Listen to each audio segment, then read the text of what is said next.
Hey everybody, welcome to the Growing with Fishes podcast. I'm Steve. Today we have aquaponics dummy and as well as Tom Alexander from Sensimilla Tips Magazine. Super awesome episode, and very thrilled to have him on today. He's played a had a huge impact on the cannabis industry as a whole, and I'm super excited to have him on. He's one of the people I've been really excited to have on, and I'm happy to have him here. So thanks for joining us. You're welcome. Glad to be here. Before we get started, let me quick plug Ouroboros Farms. Ouroboros Farms on what is it, September 23rd and 24th. Let me double check the dates. Yep. I'll be teaching the aquaponic cannabis class over at Ouroboros Farms. So if you're interested in that, be sure to check it out. That class is also available online if you aren't able to attend. So thanks for joining us, everyone. If you guys have any questions and you're following on live, be sure to ask them in chat, and we'll be sure to get them over to Tom. Thanks a lot for joining us today, Tom. You're welcome.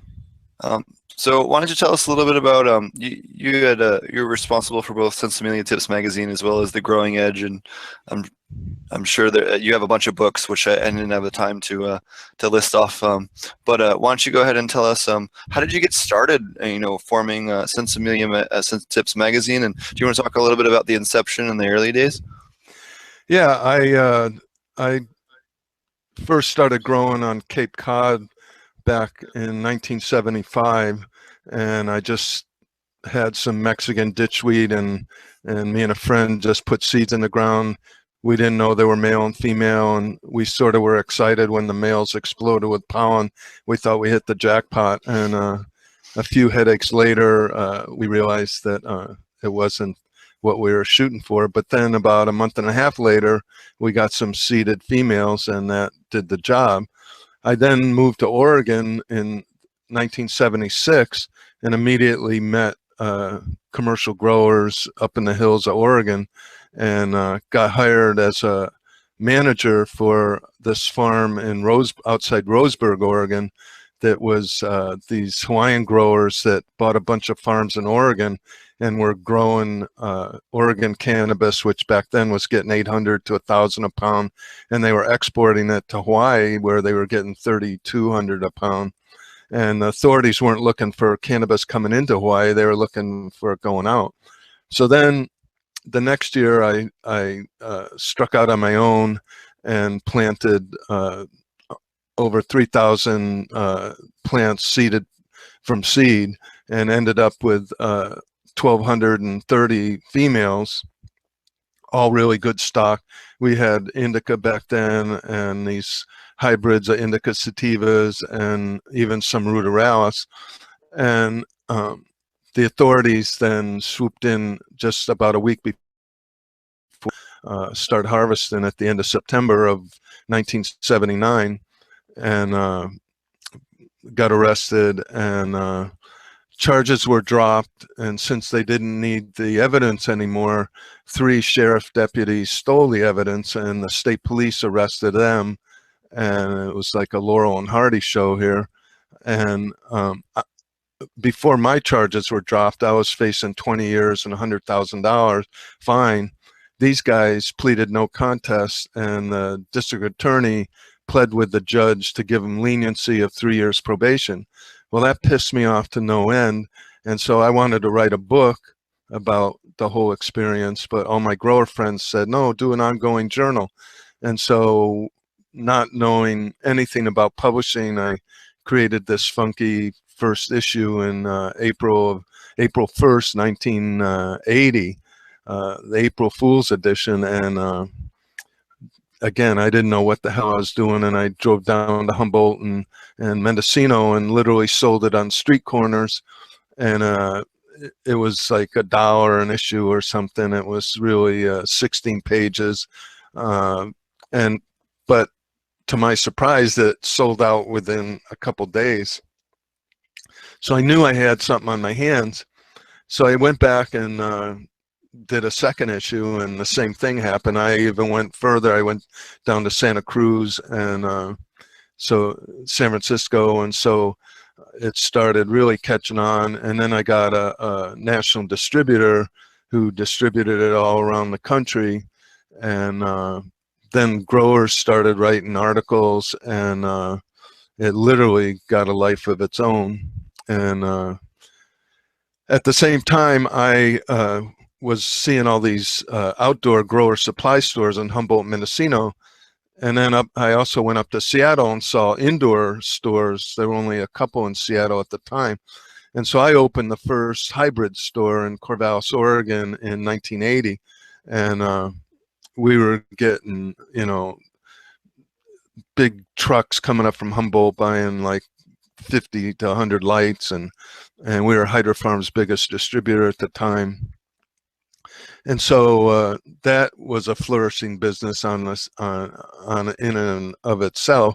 And so I did that until 1989, when the garden store was part of Operation Green Merchant, where they targeted, the DEA targeted garden stores, 62 garden stores across the country, and did civil forfeiture on the stores, arresting the merchandise and not arresting people. A few people got arrested that owned the stores. So they were basically had growing operations, and so they got popped for growing, but the majority of us weren't involved in growing. We were legitimate businesses, and got wiped out.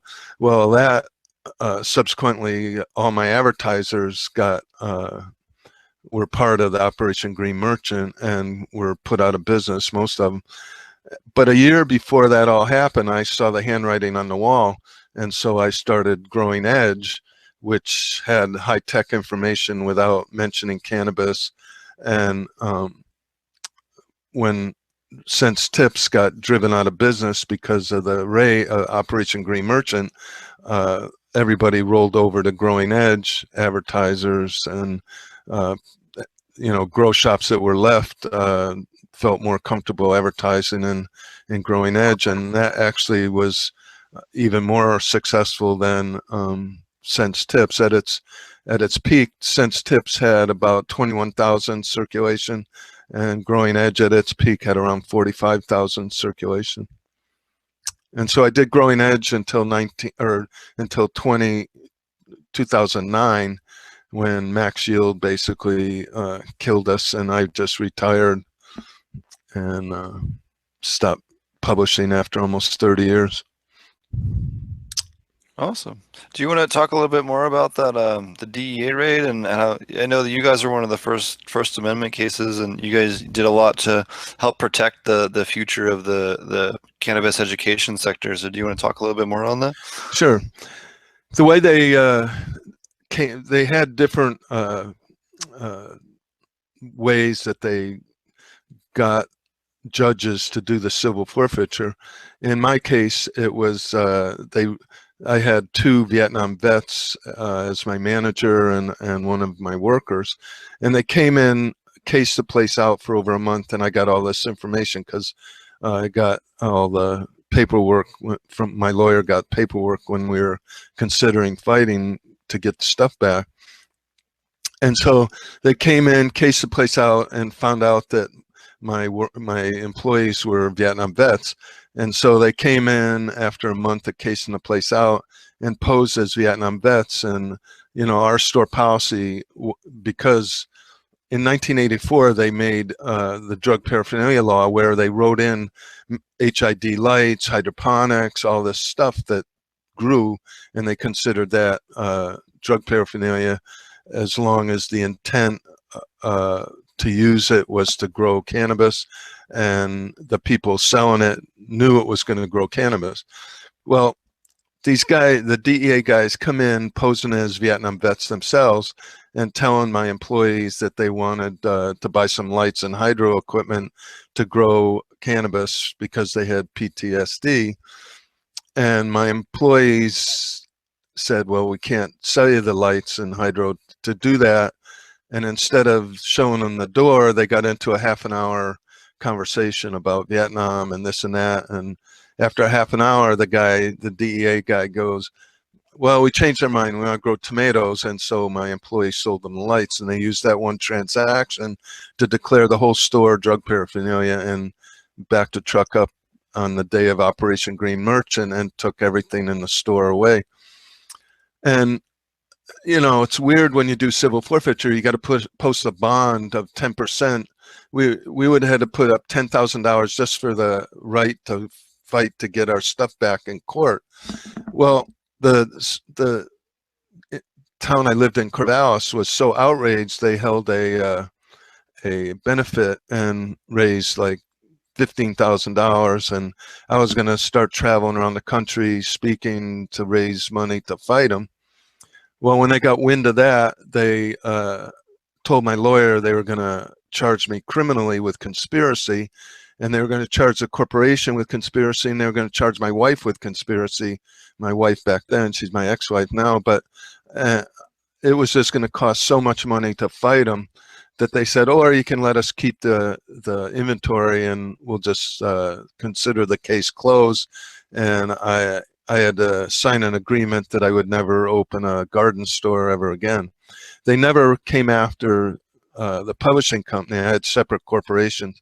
They never came after the publishing company, but they basically did Sense Tips in by going after all my advertisers. And basically I tried doing it without advertisers for a couple issues, but it wasn't financially feasible to do it anymore.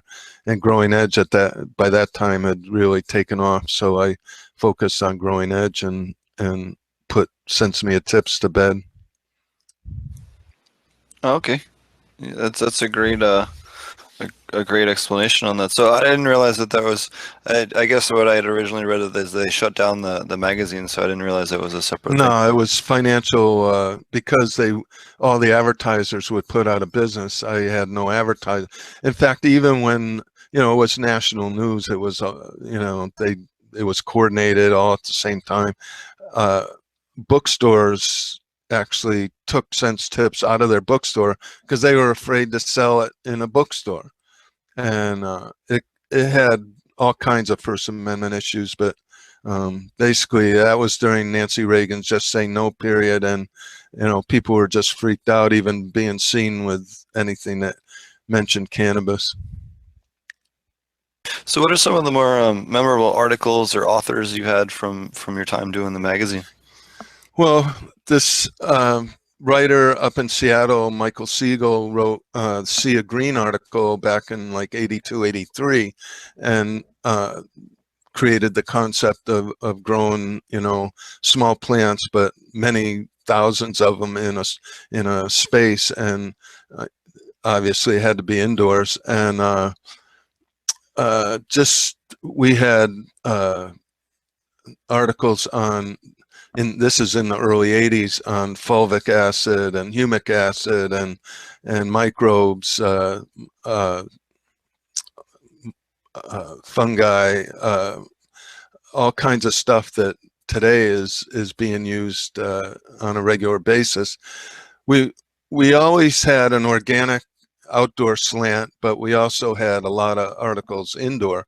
I'm personally an outdoor organic sun-grown proponent, but ironically, I, through Sensimilla Tips, really promoted and pushed going indoors.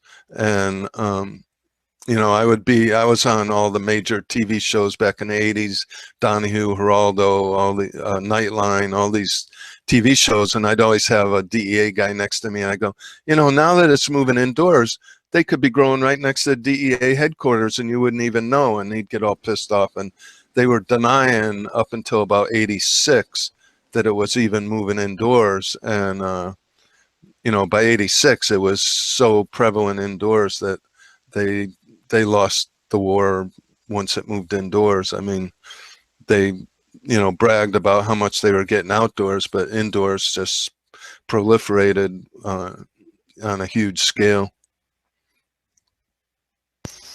Awesome. Was there any particular articles or particular authors that really stood out to you from the early days?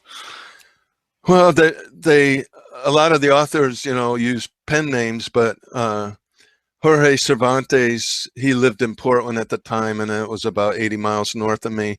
I remember in 83, he came into my garden store and said, I'm going to write a cannabis book. I go, yeah, well, come back when it's done. And about 6 months later, he came in, threw the book on the counter, and I said, whoa, good job. And we went out and sparked a couple doobies up, and he became one of my closest friends. And then a lot of anonymous writers who use pen names from Humboldt and Mendocino wrote articles. And then Sensimilla Tips was I called it a lifestyle. We not only had cultivation articles that were cutting edge, but people would write about their drama in their cooperatives. Even back then, there were cooperatives where up in Humboldt, they'd buy a bunch of land and divide it up, and then they basically grew on a cooperative scale. And so, you know, my partner's banging my wife, but we got to stay together because the crops, you know. And so we'd have all kinds of articles like that where it was sort of the drama of the hills of Humboldt. And you know, the whole scene was like the Wild West. I remember this grower friend took me to a couple parties on the same day, and one party was out in Trinity County, east of Humboldt, and it was all these guys drunk and shooting guns, and they were putting beer cans up in the trees and shooting them out of the trees, and they're all fucked up. And I'm there, holy shit, you know, you could get killed here. So we stayed there a while, and then they took me to another party down in northern Mendocino, where it was all these hippies sitting on couches under trees. It was such a dichotomy of two different cultures of growers. And you know, my road trips down into the Emerald Triangle and down to Santa Cruz and even down to Santa Barbara had so many experiences that I want to either do a movie or a television show on, because all these shows like Disjointed that just came out on Netflix, it's so lame, it's so stereotypical, and I want to do a show that's reality, that showed the real you know, life and times of cannabis up in the hills of those days. And even nowadays, you know, it's like third generation kids are growing in the hills, you know, on the same land that their grandparents started back in the 70s and 80s. For sure. Did you are you familiar with the gentlemen who were involved with the book Tie Stick or any of that circle from Santa Cruz? Because I'm friends with a bunch of those guys. No. Okay. I was just curious if The there was only- any overlap there. You know, only Dave Watson, who now lives in Amsterdam, or he goes by Sam Selzniji, was his pen name. He wrote a couple articles in Sense Tips under Sam Selzniji. No, Tim Blake, I know. You know, a lot of the people I lost touch with once I ended Sense Tips and did Growing Edge. Growing Edge was a more, you know, the articles were about vegetables and herbs and hydroponics and aquaponics, and I would go to International Society of Portlands, which are all the universities and colleges that do hydroponic and controlled environment research, and I would go to their conferences, usually somewhere in the world. I went to 21 countries around the world going to these conferences, and so you know, it became, the information could be used to grow anything, cannabis too, but the articles were mostly about veggies and herbs and things like that. But the ironic thing is that all these conferences, would be international scientists from around the world, and somehow all the cannabis consumers, these prestigious university professors and researchers, we'd all get together and find some cannabis, whether it's in Israel or South Africa or, you know, some country around the world, and and all kinds of stories on there. Peru, oh my God. I'll be honest with you. I haven't had the cannabis I had when I was in Peru was definitely lackluster. Yeah, but when you got nothing. Better than nothing.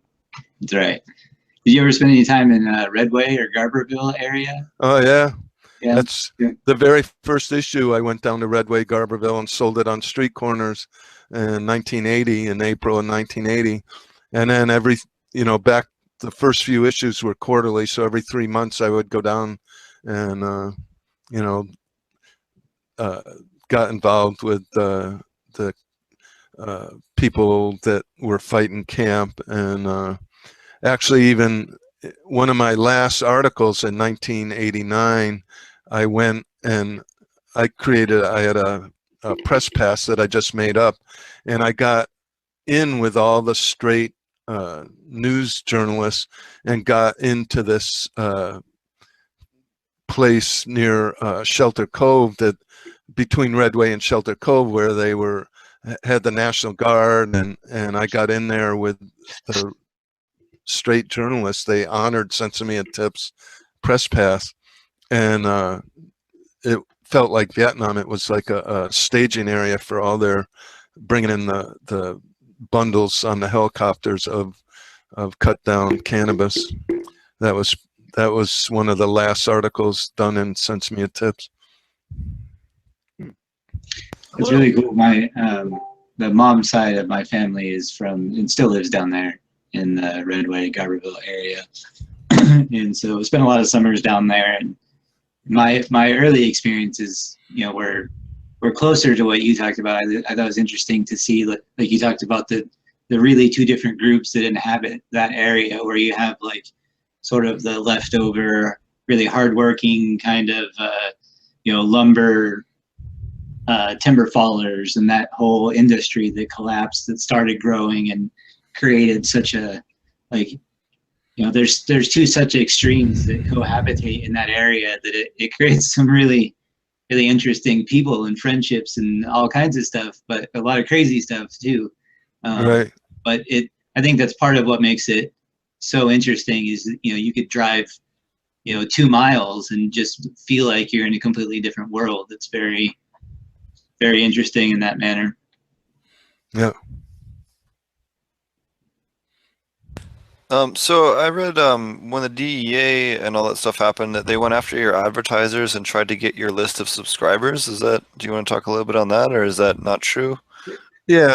When it all went down, the East Coast stores called me. I, got into my store at about 7:45 in the morning, and all the East Coast stores and Midwest stores were calling me because there were 62 stores around the country that all got raided at the same time. And I went in through the back door where no DEA guys were sitting. After my friends from the East Coast called, I looked out and they were all sitting in 2 cars. And so I cleaned up things the best I could, in the toilet and stuff, because I knew what was coming down. And after about 2 hours of waiting, I called my lawyer, and he was there when it all went down. And no, I forgot the question. What was your question? They came after your advertisers as well as the subscribers and stuff. With my lawyer there, he made clear that it was 2 separate corporations, and that that any data or records or even computers up in my office were the publishing company corporation's property. And so they only took basically the merchandise from the garden store. It was a 5,000 square foot garden store with on Main Street in Corvallis, and we had 2 huge grow rooms in the front windows growing tomatoes, cucumbers, basil, all kinds of stuff. I had an influence on the indoor garden store scene, because up until then, the stores up in Seattle and Portland, they had nothing grown in the stores. They hardly had any display merchandise. They just had shit laying around on the floor with a pit bull come greeting you as you went through the front door sniffing your crotch. What a great way to go into a store, as a pit bull sniffing your crotch. Anyway, I created it like a stereo store. We had grow rooms of various sizes, closet size, bedroom size, and we had a big, huge one. And we showed people what could be done. And actually, dentists and doctors' offices had small, we gave them equipment to do little display gardens in their waiting rooms. And they were some of the most pissed off people when the raids all went down, because they weren't growing cannabis, they were just growing flowers and veggies.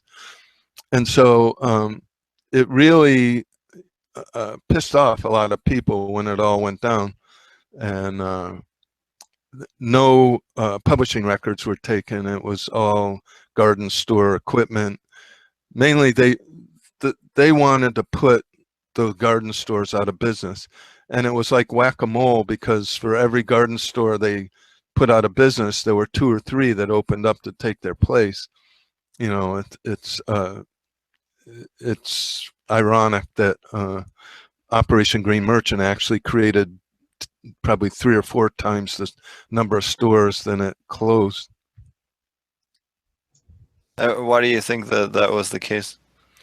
Just the publicity, or they didn't have the money to keep doing raids like that. I mean, it cost them a lot of money to do the raid, and they got nothing out of the equipment. They either destroyed the equipment or put it on auction.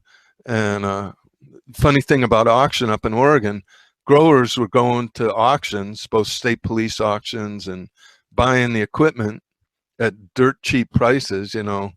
And so the Oregon State Police stopped doing auctions and just started giving the equipment to schools, and the schools then created little indoor gardens for the students. And so, you know, many growers bought equipment at cheap prices at auctions. From the cops? Yeah. That's too funny.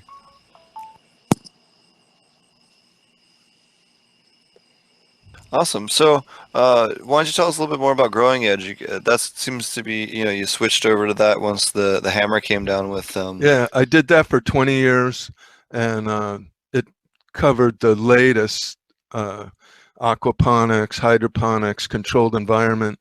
We went down to the University of Arizona. They have a 5-acre controlled environment center that has the latest state-of-the-art, and then all these once a year conferences with the International Society of Horticulture Science, their controlled environment sub association, that once a year they would have a conference somewhere in the world.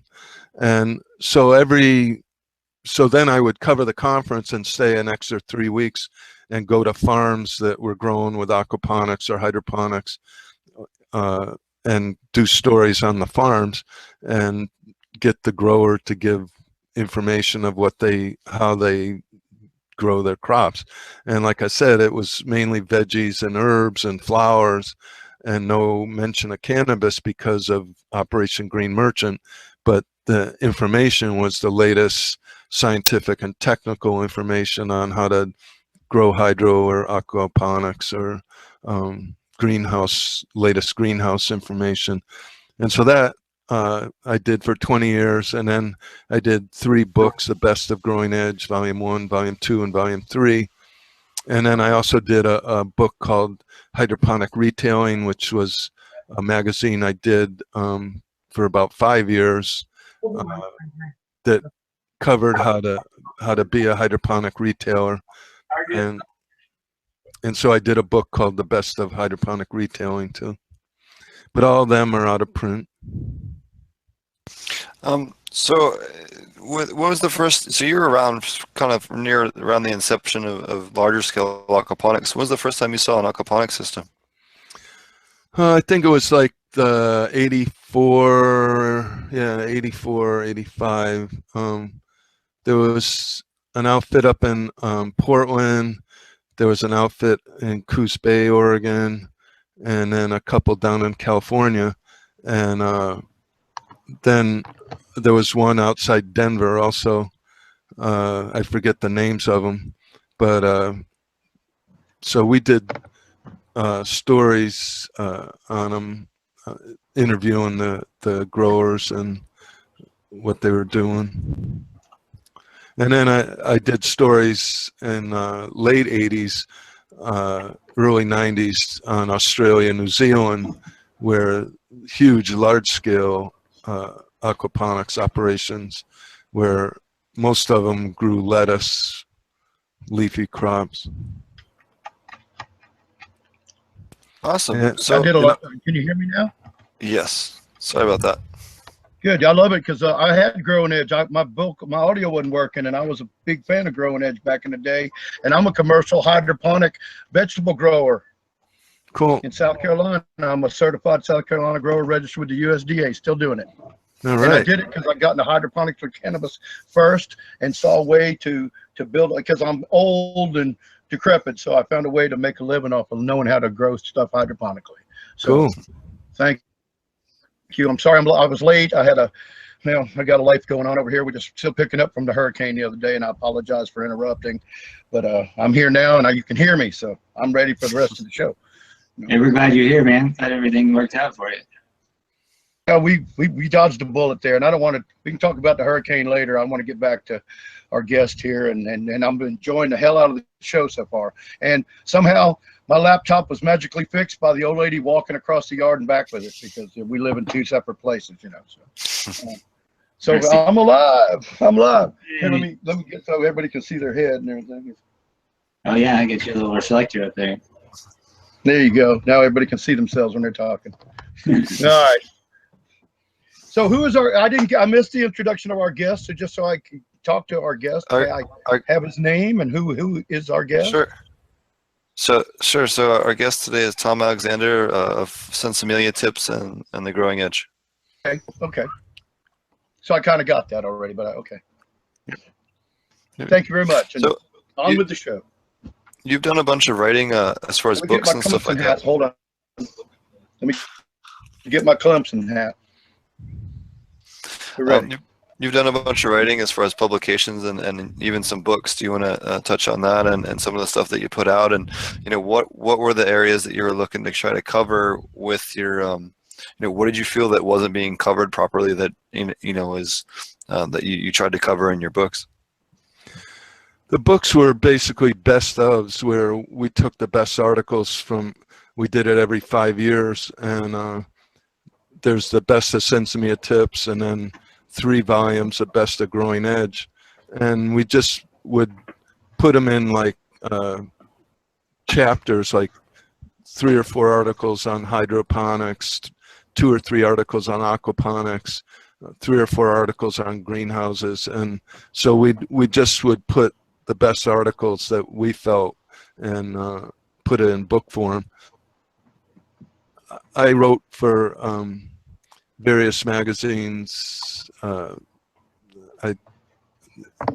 forget the names, but they're not published anymore. But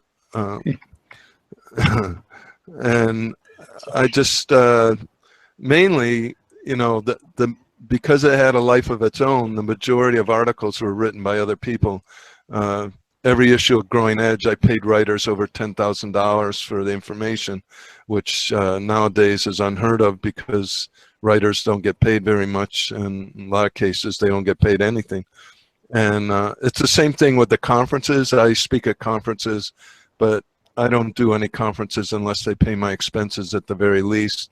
And most of the conferences, unless it's a big name, they don't pay anything, not even expenses. They usually throw in a free booth or something.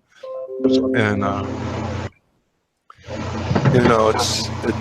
it's the way of life nowadays, both in publishing and in conferences. They don't pay people what they're worth, so it's not worth my while to do a conference unless they pay me at least my expenses.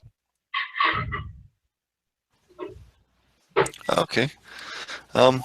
So I guess what are some of the areas that you feel are not being? So you did a lot of writing and put in a magazine. What are you some of or what are some of the areas that you feel aren't being properly covered in the media that's available today? Well, there's so much information out there now. I mean, there's probably, I get probably a dozen to 15 magazines on cannabis that are all professional, and there's so much free information on the web, you know, videos and shows like this. And so I think you gotta know where to go to get the information and take the time to find it, either Google or other search engine. But there's so much information out there that I think it's covered really well. You know, I started Sensimilla Tips on nothing. Now to do a professional magazine, you need at least $1 million and usually $2 to $3 million to launch a print magazine.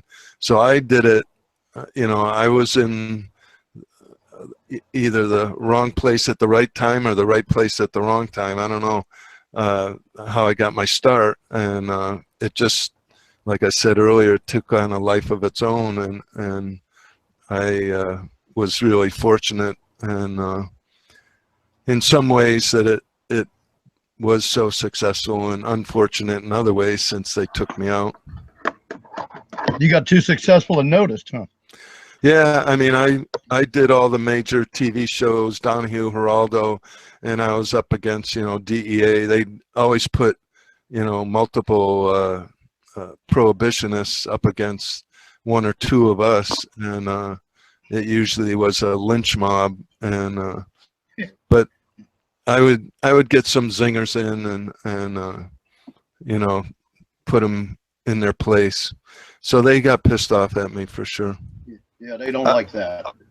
I was a little bit intrigued to hear you talk about even back in the 70s or 80s about the using it for PTSD, even back in Vietnam. I don't even, I think that's the first I've ever heard of people using it medicinally or even referring to it in that kind of context. That back then, it sounds like a little bit of an odd concept now, but do you want to talk maybe about the, you know, the inception of more of the medical end? In Oregon, there was probably in the mid 80s, there started to be these advocates for medical, and a lot of the Vietnam vets were using it for PTSD, and a lot of the growers were getting hip to that it had medical value. And so Oregon, back in the 80s, they were advocates to try and get it on the ballot, and you know, Jack Harrar came through and sort of took over the politics of Oregon cannabis politics, and he was a proponent of it. And so it took off in the 80s, and it took about 10 years, you know, until it got medically legal in Oregon. But there was a large group of people advocating its medical use in Oregon. Oregon's a cool place. I like living in California because the growing season's better, but Oregon is really progressive and ahead of the curve on a lot of areas. Unless you live at Marty's house. I'm sorry? I live Unless you live at Marty's house. Not quite as progressive as Northern Oregon. So the county shut my grow down last year, and I've complained about it just a bit on the podcast. So they're giving me shit Every week, but you know, just a little. Well, we feel bad for Marty because it's, you know, really shouldn't, nobody should be stifled or not allowed to grow. And he's at least licensed to grow, and he has people he caregivers for, and he can't grow because his neighbor doesn't want to see his pot plants in the backyard. And that's it. That's it. Wait till we get to what we're currently doing this week. Wait till you hear some of the bullshit regulations that are coming down in some of these townships for dispensaries for California for next year. I'm so happy to go off on that later. Well, yeah, but we got some good stories. Hog's got some good stories for the new show too. You know, I think we should probably do like a whole show. Like we should wait for the regulations to like finish coming out. We can do like an "I told you so" video. You know, we can just Yeah, like all the stuff we said. Like, the thing that's going to happen is, you know, it's like 82% of the land mass of California have bans, but certain areas, San Diego, LA, San Francisco, Sacramento, Santa Rosa, are going to become hubs of cannabis activity. And when these cities and counties see how much money these cities and counties that are embracing it, I mean, Oakland's going to have an area that's going to be strictly cannabis. They want tourism. I mean, that's happening in Denver and Portland. They want bed and breakfast or bud and breakfast. They want restaurants. There's going to be social clubs. I mean, and the tourism is going to be huge. So it's going to take a while. I mean, the same thing happened with alcohol. In some parts of the country, there's blue laws still where they can't even sell alcohol. And so, you know, the same thing's going to happen with cannabis. We just have to be patient. The floodgates are open. It's going to take a couple years for them to realize, well, we're pretty fucked up. And change that. They're going to change their ways, but it's going to be the vast majority of California is still going to have bans for a couple more years, 3 years. I'm glad you brought up the blue laws, because here in the South, we got that exact problem. And I was discussing this with somebody the other day, how they were griping about similar to Marty's situation. You know, it's a little different where he lives and somewhere else in Oregon. And it's going to be but I'll digress. Steve wanted to say something, but I just wanted to get that in, that I'm glad you brought that up, because it is. I believe the same thing. There are going to be counties. There are always going to be, no matter how much we rail on, there's going to be counties that make it dry. If you look at how alcohol became legal, they used it medically. Doctors were prescribing alcohol right at the end of Prohibition, and when the majority of states legalized alcohol for medical use, the federal government gave up. Well, the same thing's going to happen as recreational takes over the country. I mean, next year they're saying 4 or 5 states legislatures may legalize it, and then in the election there may be a couple more. So when like 10 or 12 states have recreational and over 30 states have medical, they've lost the war. I mean, if they have a pipe dream that they're going to even make a dent in it now, when at the heyday in the 80s and early 90s they were only getting 10%, they'll be lucky if they get a 0.5%. I mean, it's so widespread and huge. It's, you know, I go to the Las Vegas conference, which I call the Vulture Capitalist Conference. You know, these venture capitalists and greed rushers go, and I've been like to the past 3 years, and each year more and more traditional growers, as I call them, go. It's becoming half and half now, but these people only care about profits. They don't care about the culture. They don't care about anything else other than making lots of money. And, you know, that's going to be the big friction between the traditional growers and the new vulture capitalist growers. And it's going to be an issue. Yeah, we fight that on the forum all the time. We're constantly getting out of, especially Massachusetts legalizing out of the blue. Our forum got flooded with I administrate the forum ilovegrowingmarijuana.com.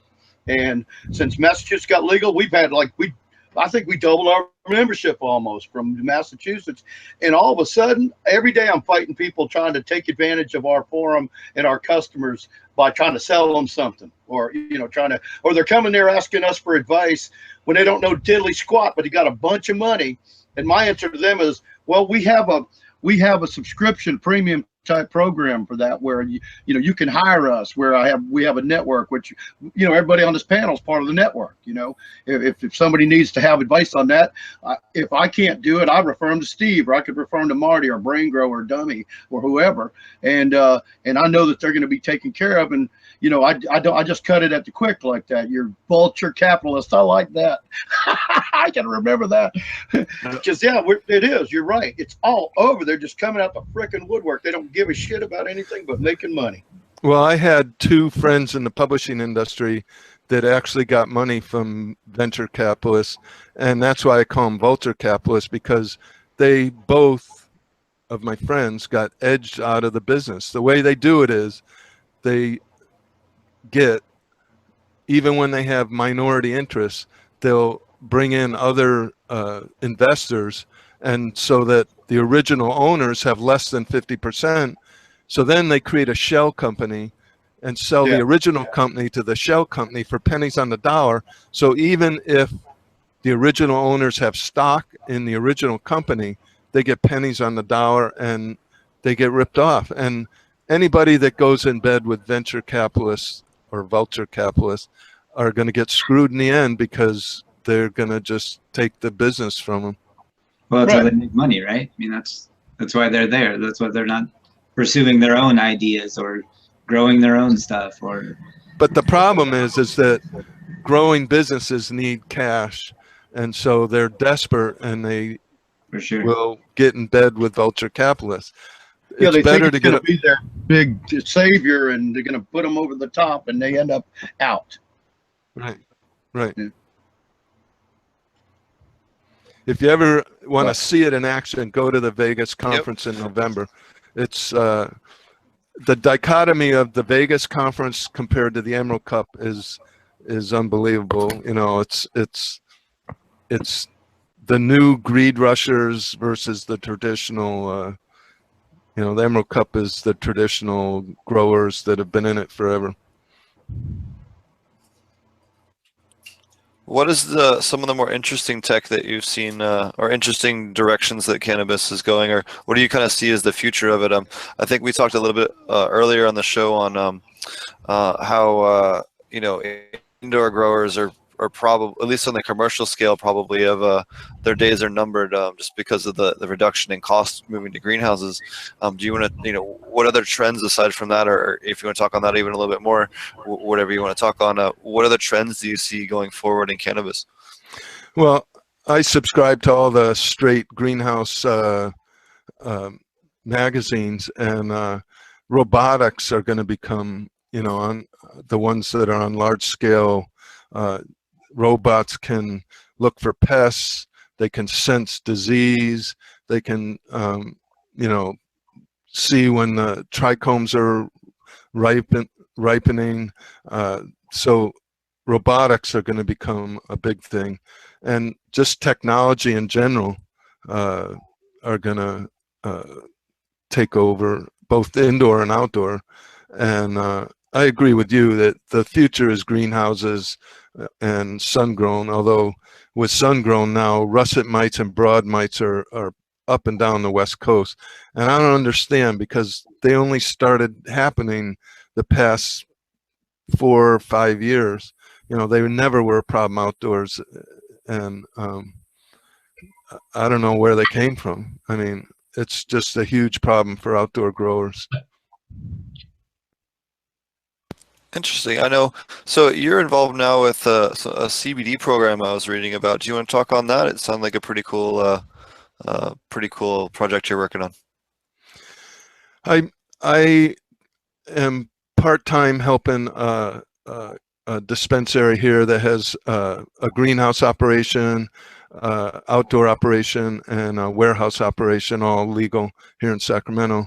And they have several licenses for when it becomes legal recreationally January 1st.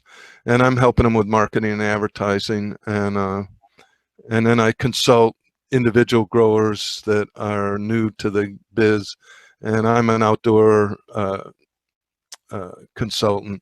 If people need indoor, I have subcontractors that I contract with to help people. But I'm an outdoor organic aficionado.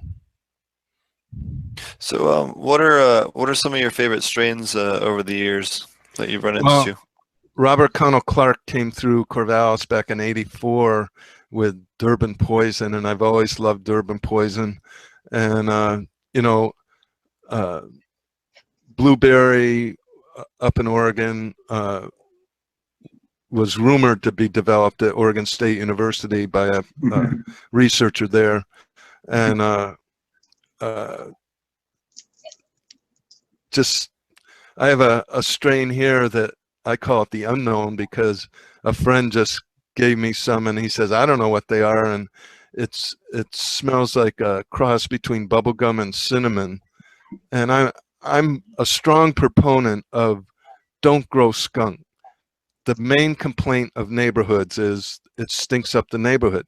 Now, I'm sort of biased because 6 years ago I got sprayed by a skunk, and I just tell people don't grow anything that still smells like a skunk. Your neighbors are going to complain, and that's going to be the major way that they're going to crack down on outdoor, even though it's banned here in Sacramento County and in Sacramento City. You can't grow outdoors because they use zoning law violations. But the only way they're going to come is if the neighbors complain. So don't grow anything that stinks. I mean, grow sweet smelling stuff. Who is going to complain about something that smells flowery or like bubble gum or like strawberries? Or, He's right over there. you're not My going to get neighbor. complaint. He's right over there because I smell like he complained about like some of the sweetest smelling plants like that I mean just like fruity berry like and they're way out too like way out like there's no way like probably at least 150 feet out so there are definitely people that will complain regardless like Oh, yeah, regardless, definitely. They're prohibitionists and but I 100% agree with yeah, but people on the fence. If people didn't grow really skunky stuff so that they had more of a reason to complain. I 100% agree with you, but people will complain anyway.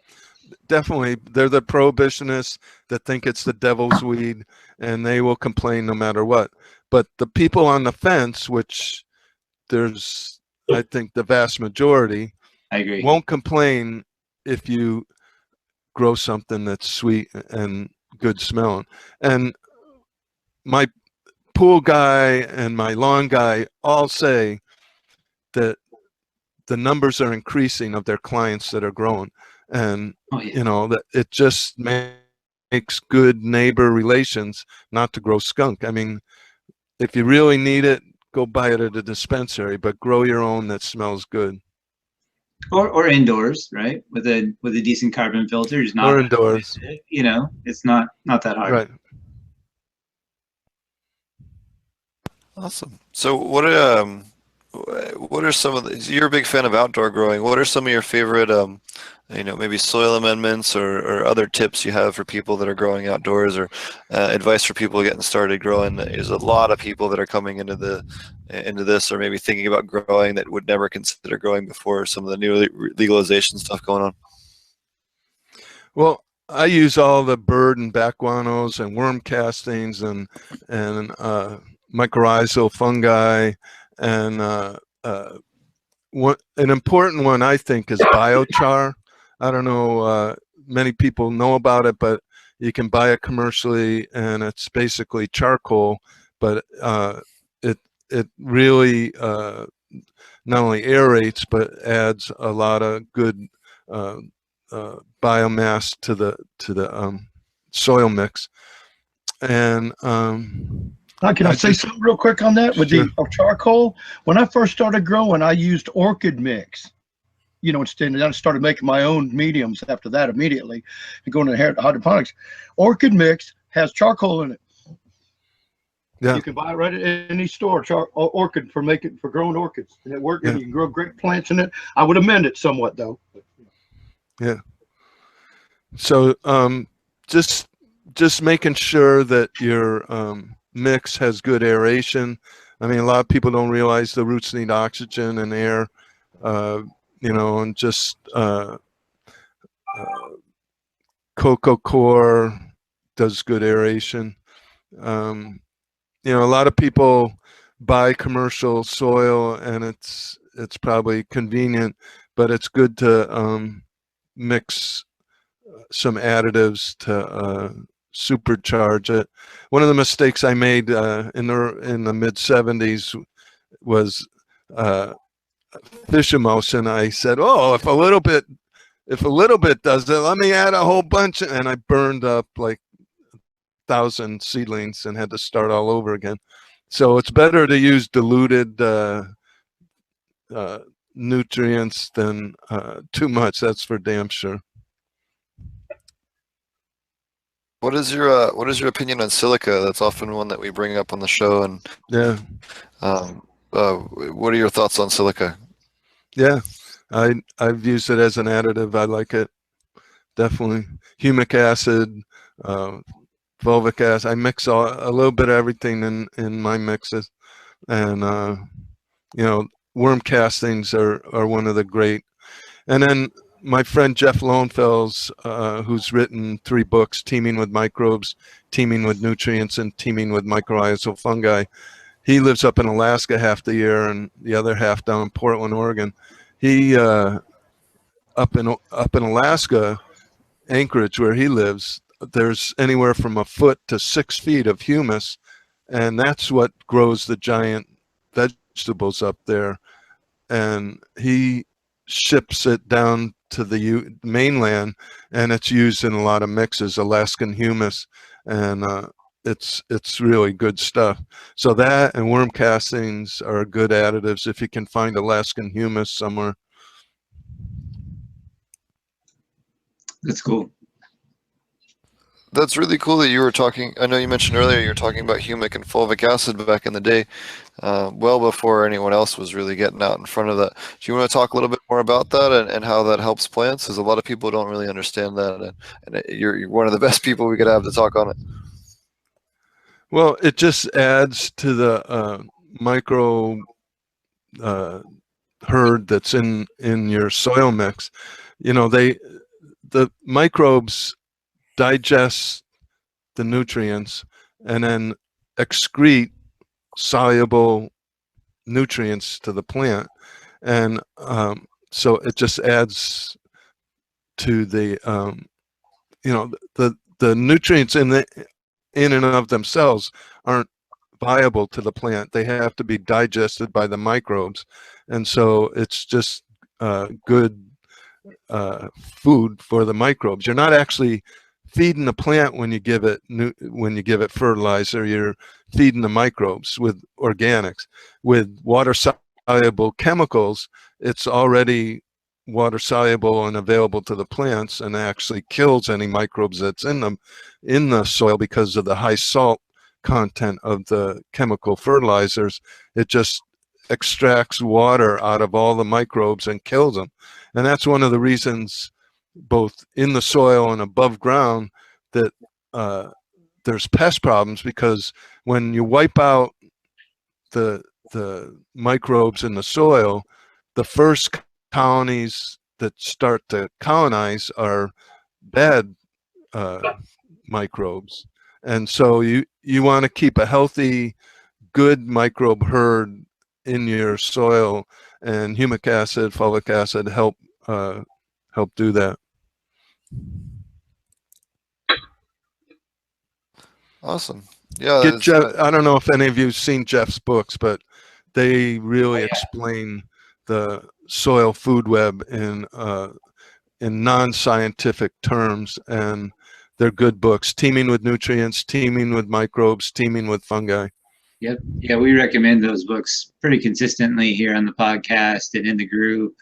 And definitely, a lot of really good content, and people are always looking for a book to read. There's a lot of videos and stuff out there, but a lot of people are looking for, references for books to read, and so those are always 3 of them that we give. And just think there are also the web series that Elaine Ingram gives on the soil web is really good too. And so those are probably the 2 places that I send beginners to when they want to start understanding more of what they're doing, for sure. Yeah, I took Elaine's 3-day intense workshop back in 1999, and turned Jeff Lowenfels onto it, because he was a Miracle-Gro advocate, and turned Jeff Lowenfels onto it, and he got his start. That's with, awesome. The information that I gave him from Elaine's workshop. Man, that's gonna feel kind of like a coup in the cab right there, man. Yeah, we used to be the 3 amigos at Cannabis. Jorge Cervantes, Jeff, and I would give talks at the Emerald Cup and various conferences, but Jorge is he moved from Sonoma and he's living in Barcelona, and probably he's not going to make Emerald Cup. So Jeff and I will be the two amigos of cannabis at the Emerald Cup this year. And for those of you that don't know, do you want to tell people a little bit about Emerald Cup? And I know you've spoken there a bunch, but do you want to tell people about that? And not everybody on here knows about that. The Emerald Cup is at the Sonoma County Fairgrounds in Santa Rosa, about an hour north of San Francisco.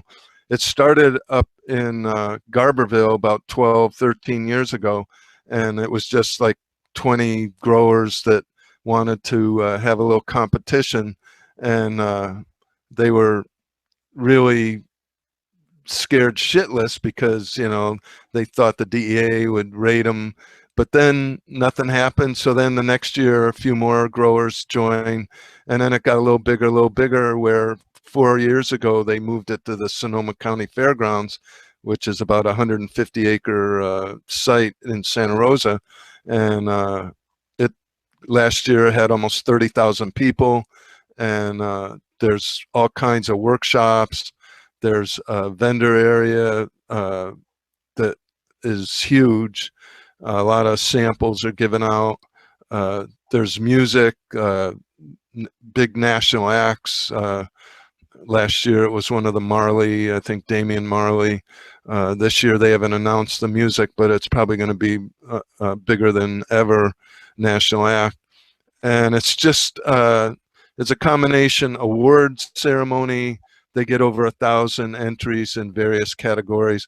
Everything is lab tested, so there's no mold, there's no pesticides, there's no chemicals on the, and it's got to be organic, and it's just a celebration of everything cannabis. And if tickets are on sale now, it's a really fun event, and stuff like that.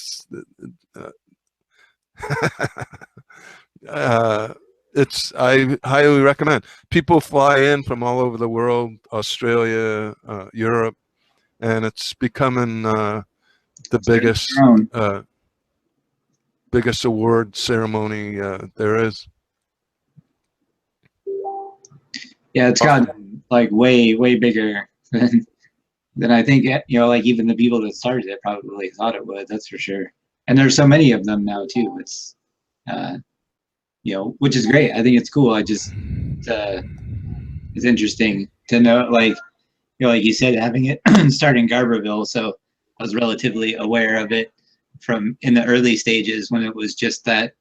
I don't even know where the idea started. I would have to think, knowing some of the people who are involved, it was mostly driven by ego, but it was still cool. Like it sort of like was the start of an idea that business-wise works out really well for a lot of people. Oh yeah. Without other ways to connect, especially in a legal industry in a lot of places. It's kind of cool that it grew into something so beneficial when some of it was just about who could grow the best weed. It's a little egotistical, I think, is where a lot of its roots had. But it's cool. I like the whole process of it and what it came into. And obviously, some of them are not great, and some of them are really good. That's going to be kind of a mixed bag as it grows. But I think it's cool that there are so many of them and so many really good ones. I know Steve had a good time at the Duke Grows show for Cup, which I think was really cool. And one of the local ones here was not so great, but we have so many of them now here in Southern Oregon. There's a new one at the expo. Like, I don't even, they have just events now, even though they're not cups, they'll have like expos and different things to meet. And really, I think a lot of that came and is based around cup events and their success and they had in the business world. So just kind of a cool thing to start out of Garberville, of all places.